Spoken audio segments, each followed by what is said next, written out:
quiero felicitar la distribución de esta obra, de estos trabajos en Chile. Todos los panelistas se han referido de un modo u otro, y creo que han dado explicaciones bastante distintas en todo caso, a por qué Gramsci ha estado siempre tan ausente en Chile y en la izquierda chilena. Entonces creo que me pasó igual que a ellos, que creo que el capítulo que falta allá adentro, cuando ustedes vean el libro, revisan sobre todo la vinculación con el proceso boliviano, con el proceso argentino, con el proceso mexicano, con el proceso brasileño, etc. Y nosotros estamos a la orilla de Gramsci, nosotros estamos al revés del título del libro, digamos, ¿no? Entonces el capítulo que falta es Chile en las orillas de Gramsci, digamos, ¿y por qué? Entonces me parece que ese es un tema. Me parece que ese es un tema. El texto va varias veces, por ejemplo, aquí se mencionó a Portantiero. Portantiero acuñó la idea de los usos de Gramsci. Gramsci ha tenido distintos usos. A eso recuerdo después, y lo imprimí antes de venir para acá, Faleto agregaba un cuarto uso de Gramsci a los tres que había acuñado antes Portantiero, precisamente que es el que instala la renovación socialista en los años 80, que también es tremendamente polémico, y que es un Gramsci muy contrapuesto a Marx. Recuerdo que en ese tiempo se decía, Marx es la autopista, Gramsci es la autopista para bajarse el marxismo, ¿no? Hay un Marx de Brunner, hay un Marx de qué sé yo, etcétera, ¿no? Que es muy fuerte, de alguna manera. Entonces, después de todo ese proceso, a mí me parece tremendamente importante que este tipo de cuestiones empiecen a circular, que estas generaciones nuevas además tengan acceso directo a todas estas polémicas, a estas discusiones, y se puedan hacer la pregunta chilena. Me parece tremendamente importante. No está completada aquí, entonces el libro nos deja abierto a ese punto. Después de los oscuros 90 en este país, de los consensos y los acuerdos, etcétera, que no se puede discutir de nada, que este país se empieza de alguna manera a desempolvar y que sobre todo las juventudes empiezan a volver a registrar estas cuestiones, es bueno preguntarse por qué entonces Gramsci no solo no estuvo en los tiempos de Recabarren, sino por qué no estuvo en los 60, por ejemplo, ¿no? Algo de eso quizás me voy a meter yo también, porque la tentación de meternos en eso creo que fue común a la mesa, ¿no? Cuando vimos el libro, digamos. Por eso felicito primero la idea. Yo creo que, aparte de los antecedentes y de los vínculos filosóficos de Gramsci, que se descubren en el libro, que refrendan su historicismo, que refrendan su confrontación con el economicismo, todos esos temas han sido bastante señalados acá. Yo me voy a abstener, eso sí, de opinar de las vinculaciones que algunos autores establecen con Gramsci y autores post-mortem, digamos, Negri, Marcuse, Zizek, ya eso entra en un juego que uno podría hacer, pero que la verdad que Gramsci no estuvo para hacerlo, digamos, ¿no? Entonces, claro, entonces ahí uno es más complicado. Pero lo que sí queda pendiente, insisto yo, en esa discusión, es la orilla chilena, ¿no? Es la orilla chilena. Y por lo tanto ahí quiero arriesgar algunos comentarios antes de entrar en el Gramsci productor de estrategia política, el Gramsci que nos aporta tanto herramiental para la producción de estrategia política, de una manera muy distinta a sus antecesores, digamos. Situándonos quizás en los 60 y ya en los, hacia un poco la experiencia de la unidad popular, yo creo que entre el Lenin del MIR, entre el Althusser del MAPU, de mayo 68, qué decir del estalinismo intelectual de los comunistas chilenos, uno de los partidos comunistas más estalinistas intelectualmente que había en América Latina en ese tiempo, no hubo espacio real en la izquierda chilena para Gramsci. De eso creo que difícilmente nos podamos felicitar, aunque no hayamos estado nosotros presencialmente, digamos.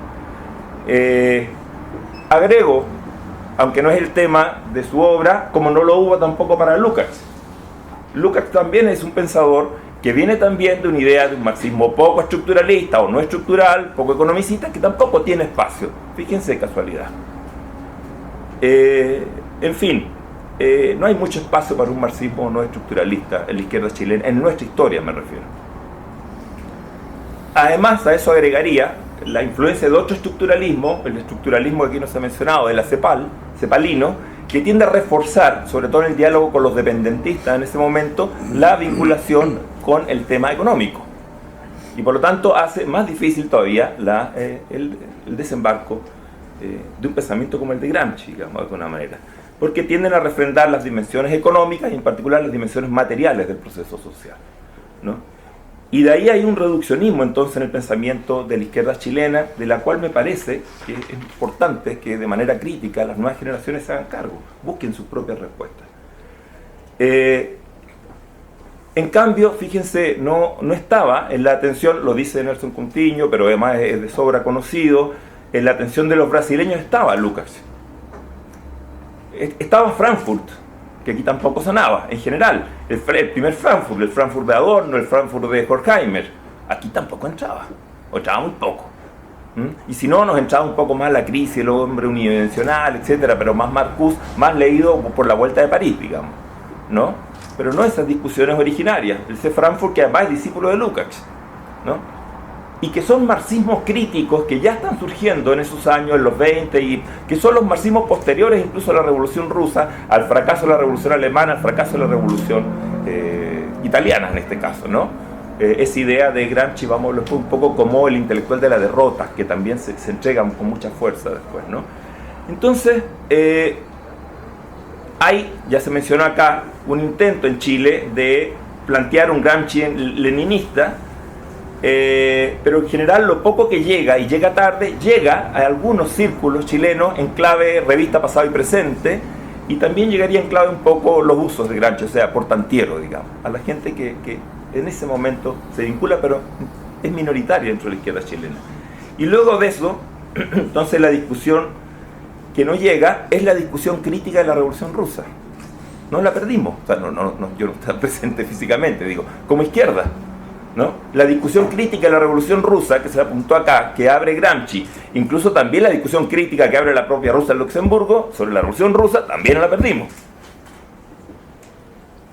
El valor de esas discusiones, de recuperarlas hoy, es tremendamente fundante para volver a pensar políticamente la izquierda en este país, me parece a mí. Y son todavía cosas pendientes. No solo estamos en la orilla de Gramsci, estamos en la orilla de Lukács, estamos en la orilla ya he hecho unas cuantas orillas, digamos, ¿no? Y por lo tanto creo que tenemos que pensar en esas cosas de por qué la propia Luxemburgo no es central en Chile, por qué el propio Gramsci no es central en Chile, el propio Lukács y sus estelas, ¿no? Por lo tanto tampoco en esa izquierda, en aquella izquierda, son centrales las dimensiones de la lucha política y de la lucha social, del poder y la dominación, que relevan esas tradiciones del marxismo. Esa tradición lukácsiana, esa tradición gramsciana, etcétera, que son distintos, que no son lo mismo, el tipo de dimensiones que relevan como observables a la hora de hacer el análisis político de las relaciones de fuerza, etcétera, no son centrales en el pensamiento de la izquierda chilena, en sus distintas vertientes, y quizás por distintas razones. Y entonces no es sino hasta la dictadura, miren la paradoja, hasta Pinochet, para decirlo más claro, ¿no? Hasta la renovación socialista, sobre todo la discusión europea, ya se citó aquí la discusión de Berlinguer, etcétera, la revisión de la crisis de la unidad popular, etcétera, y la aparición de un Gramsci, ahí, de una relectura italiana, que también empieza a influir, distinta, la que empieza a abrir un código de discusión en Chile muy fuerte, no diría que es el único, en todo caso, de un Gramsci que se aparta del marxismo.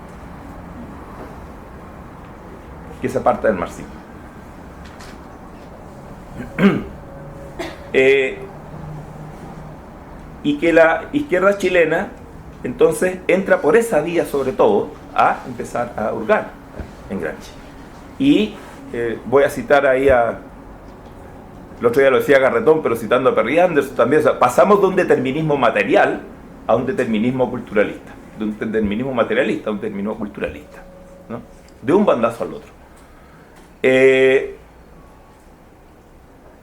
ahí el problema de los usos de Gramsci, ¿no?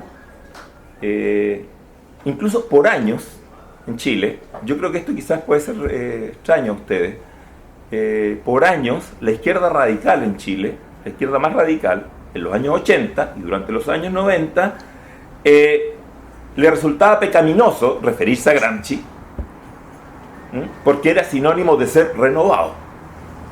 Yo me imagino que esto a ustedes hoy les puede resultar absurdo, ¿no? Hay entonces un desafío.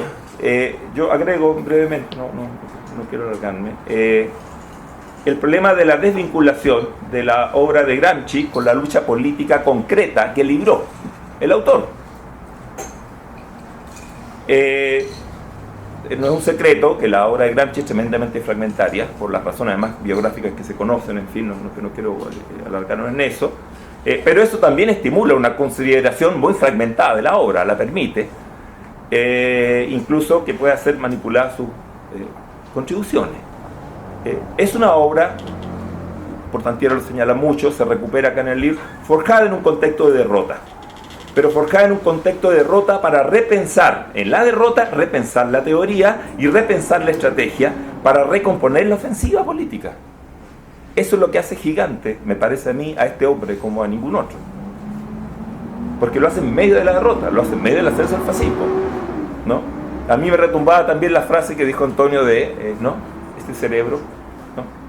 Tiene que dejar de pensar, ¿no? Y es posible, por ponerlo en una clave muy simplista quizás, pero a veces las cosas puestas en lo más simple a veces pueden ser gráficas, digamos, dos usos posibles de Gramsci, si ustedes quieren, que pudiésemos tomar, digamos. Por un lado, los dilemas de la proyección política de las luchas sociales. ¿Por qué las luchas sociales no son directamente lucha política? ¿Por qué la polaridad social no se convierte directamente en polaridad política? Y por lo tanto, ¿cómo como estrategia se puede pensar la capacidad de hacer eso? Ahí hay un Gramsci para eso. Y al revés, entonces también, si lo miramos del otro lado del tablero de ajedrez, un poco, cómo la dominación política resiste la politicidad de esas otras luchas sociales, resiste ensanchar el carácter social, la incorporación de otros intereses en la política institucional, ¿no? Gramsci no habla de las dos cosas porque además son las dos caras de una misma moneda, ¿no? Y Gramsci es particularmente fértil, me parece a mí, en ese punto. Y lo hace abordando una serie de áreas, aquí se señalaron antes ya, no las voy a repetir, que dentro del campo del marxismo no habían sido abordadas con esa sistematicidad, ¿no? Ese es Gramsci, esa es su novedad, digamos. Y en particular las dimensiones de, sobre todo cuando trabaja el problema del poder, la hegemonía y la dominación, el problema del consentimiento. Incluso casi yo diría que anticipándose un poco a Foucault y a otros, la dimensión de cómo el conocimiento se produce en relación a las estructuras de consentimiento vigentes, aunque después eso pasa a tener otros nombres posteriormente. En esa línea, insisto, creo que es un hombre que en lugar de abatirse en medio de un feroz proceso histórico que se vive en Italia, que es muy importante considerar para pensar en Gramsci, digamos, que es brutal, que es el ascenso del fascismo originario, mussoliniano, etc., con una enorme capacidad de producir cultura popular, por ejemplo, como dominación, ¿no? Como no habían prácticamente antecedentes de ese tipo, cómo se deselitizan ciertas dimensiones del poder, cómo se construye esa capacidad enorme de producir orientación cultural, dirección intelectual y moral, digamos, incluso sobre las capas más subalternas. Es un hombre que en lugar de abatirse se repliega entonces a pensar y a repensar la estrategia. Entonces es capaz incluso de repensar la Revolución Rusa, ¿no? Y no voy a acusar de esto a Tomás, pero voy a retomar lo que decía Mulián, ¿no? De qué pasó con el atajo, ¿no? Esta idea que si la clase, que se supone que tenía que hacer el cambio histórico, no estaba listo para hacerla, que venga un grupo o una minoría efectiva, se decía en algún rato, ¿no? A hacerle en nombre de la clase es un poco complicado, digamos, ¿no? Se traduce en ciertas cuestiones. Entonces, pero no solo lucha con la derrota del proceso italiano. Gramsci tiene que luchar con dos derrotas y creo que esto lo hace más grande todavía. Por un lado, con el ascenso del fascismo y por otra, con la corrosión de la experiencia socialista en la Unión Soviética. Que él sí la ve, él la alcanza a ver. Son dos derrotas enormes sobre las cuales se tiene que parar a repensar la teoría política marxista y a repensar la estrategia de las capas subalternas, la estrategia de transformación anticapitalista. No hay una posibilidad de asignarle a Gramsci una condición pro-capitalista, ¿no?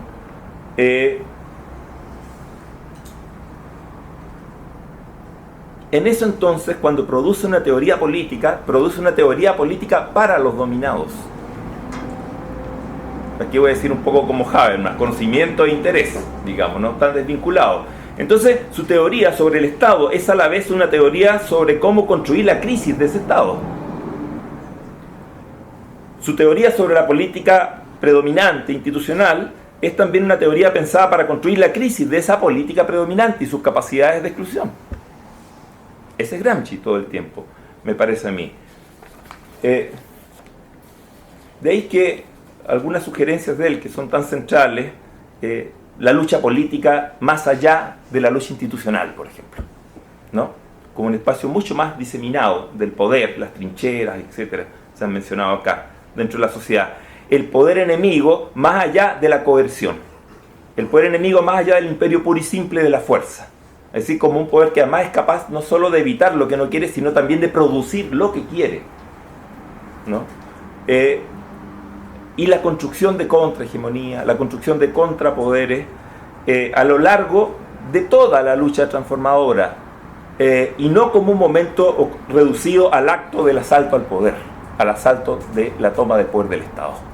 En ese sentido, entonces Gramsci advierte la necesidad de construir, puesto quizá en términos medios beberianos, ser poder social, ¿no? Para poder ejecutar esa lucha transformadora. Entonces, con todas estas cosas, Gramsci redimensiona cuestiones como la rebeldía, cuestiones como la conquista de la libertad, la liberación, la soberanía del individuo, como procesos de formación continuos y permanentes dentro de la fuerza y de los individuos que son los protagonistas de esa lucha por la transformación. Es una lucha permanente y muchos antes de la toma formal del poder, digamos. En ese sentido hay en Gramsci también entonces la apertura a un nuevo humanismo liberador. Y eso es una guerra de posiciones en los territorios, sean institucionales o no, y en los cuerpos, diríamos, ya post-mayo 68, digamos, ¿no? Los individuos. Y con eso entonces finalmente, agrego esto, Gramsci termina por resituar el papel del partido. Termina de resituar el papel del partido como conducción, como intelectual orgánico, pero no como suplantación de los actores sociales, no como suplantación del papel que la sociedad se tiene que desarrollar como capacidad transformadora. En ese sentido, en Gramsci no hay atajos, no. Está rechazada la compulsión al atajo, si quieren. En fin, es un modelo mucho más complejo de comprensión de la realidad al que nos abre, al que da lugar con Gramsci, entonces a una teoría también mucho más compleja acerca de la lucha emancipatoria y de las posibilidades de transformación. Gracias.